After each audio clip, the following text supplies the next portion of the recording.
আসন্ন দুর্গাপূজায় কোনো ধরনের জঙ্গি হামলার শঙ্কা নেই বলে জানিয়েছেন পুলিশের মহাপরিদর্শক মইনুল ইসলাম।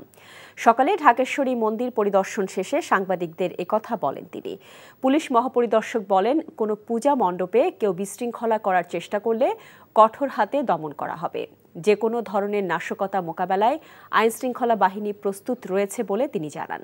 আগামীকাল থেকে পূজা মণ্ডপের নিরাপত্তায় আনসার ও বিজেপি টহল শুরু করবে বলে জানান পুলিশ মহাপরিদর্শক।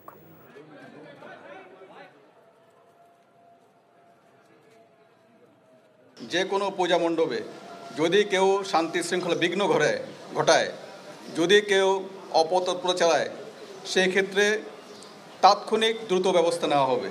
প্রতিটি পূজা মণ্ডপে পর্যাপ্ত সংখ্যক শৃঙ্খলা বাহিনীর সঙ্গে, আনসার বাহিনীর সঙ্গে ভলান্টিয়ার গ্রুপ রয়েছে, তারাও কিন্তু 24/7 কাজ করছে। সুতরাং কোথাও কোনো ধরনের বিশৃঙ্খলা অপতৎপরতার কোনো সুযোগ নাই।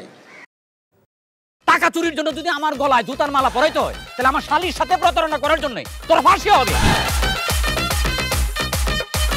দুলা ভাই, আপনার তো ঘর জামাই বইলা একটা পরিচয় আছে, আমার তো তাও নাই।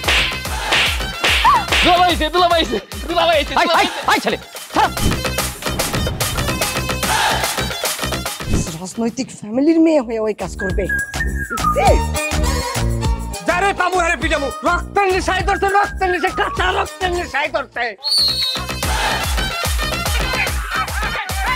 তোমার এই পলিটিক্স আমার বাম পকেটে থাকে। ঝামেলা পাকাই আমি তখন বিয়ে করিনি।